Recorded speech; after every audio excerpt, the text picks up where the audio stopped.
pertanyaan sekaligus Ustaz, ini dari Ummu Lasya dan Dr. Niken Palupi, spesialis saraf. Barakallahu fikum.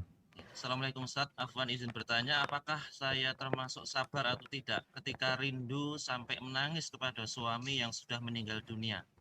Kemudian pertanyaan dari Dr. Niken, apakah bala atau cobaan selain meningkatkan iman, apakah juga sebagai penghapus dosa atau menyegerakan hukuman supaya hamba itu bersih dari dosa? Mohon pencerahannya Ustaz. Masya Allah, barakallahu fikum. Ya, ahibati fillah, Masya Allah nih. Kalau ada istri yang menangis mengingat suaminya, berarti suaminya baik. Tapi ada istri yang suaminya meninggal, dia alhamdulillah. Alhamdulillah, karena dia merasa capek ngurusin suaminya. Maka buat para suami, jadilah suami-suami yang kalau engkau meninggal dunia, istrimu merindukan. Terus gimana Ustaz? Kalau mengingat suami terus menangis, gak ada masalah. Kalau bicara kesedihan, ya mengingat sesuatu yang indah dengan suami.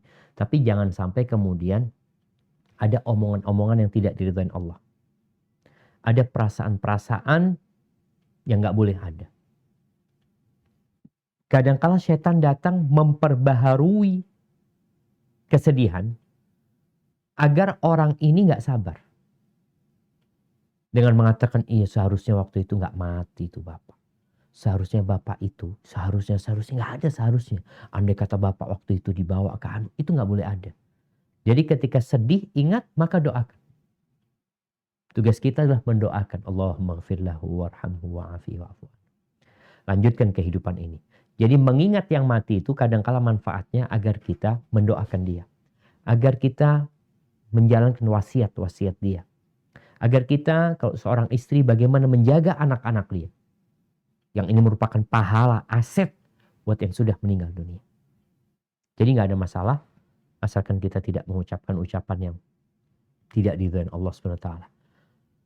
Adapun kalau bicara musibah datang itu, apakah dia itu meningkatkan keimanan, mengangkat derajat dan menghapuskan dosa? Iya, boleh jadi dua-duanya, boleh jadi satu dari keduanya. Kalau bicara dua-duanya, Nabi SAW pernah mengatakan, ma yusibul mu'min min syaukatin fama fauqaha illa kaffarallahu bihi sayyiatihi au hatta anhu sayyiat illa kaffarallahu bihi sayyiatihi au rafa'a darajati. Tidaklah seorang hamba yang terkena musibah, musibahnya itu duri atau yang lebih dari duri itu, melainkan itu akan menjadi penghapus dosanya atau pengangkat derajatnya. Dan terkadang dua hal ini tergabung di satu orang. Jadi orang ini punya dosa, kemudian Allah kasih bala, lalu dia bertobat. Dia menjadi lebih baik dan Allah mengangkat derajatnya. Kita lihat musibah yang menimpa Nabi Adam alaihissalam. Kita tahu karena dosa. Kemudian diturunkan dari surga dan Allah mengangkat derajat Nabi Adam alaihissalam dengan taubat.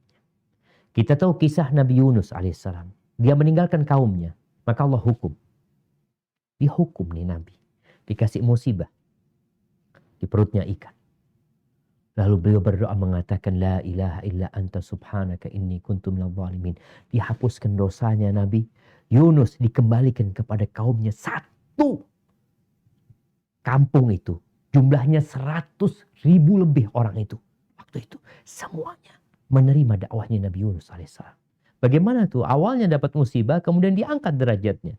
Jadi apabila orang ini orang yang jahat, kemudian dikasih musibah, boleh jadi musibah itu sebagai balasan atas dosa dia.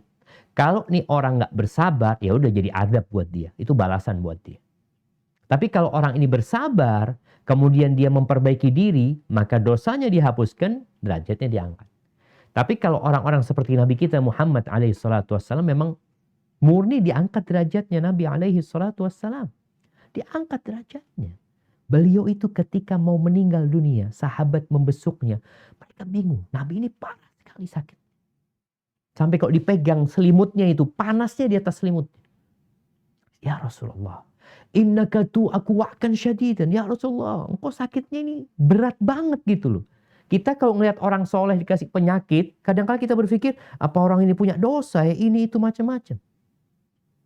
Maka Nabi memberikan penjelasan, nah, Inni aku wa'kar rajulaini minkum. Sakitku ini sakitnya 2 orang dari kalian. Kata sahabat, apakah karena engkau akan dikasih double pahala? Iya, kata Nabi SAW. Dikasih bala tambahan, ditambah pahalanya. Kata Nabi SAW, idhamul jaza ma'a idhamil bala. Besarnya pahala itu ikut besarnya bala gitu loh. Maka nggak sama kalau kita ngelihat orang yang sakit nih, penyakitnya beda-beda. Balanya beda-beda. Pahalanya pun beda-beda buat mereka. Sama-sama sabar, tapi yang tadi ditinggal mati 13 orang, ini ditinggal mati 1 orang. Sama-sama musibahnya. Bagaimana dia menyikapinya? Maka sesuai dengan besarnya bala, di situ ada besarnya pahala. Hadza wallahu a'lam bissawab. Nah, satu lagi untuk yang pertanyaan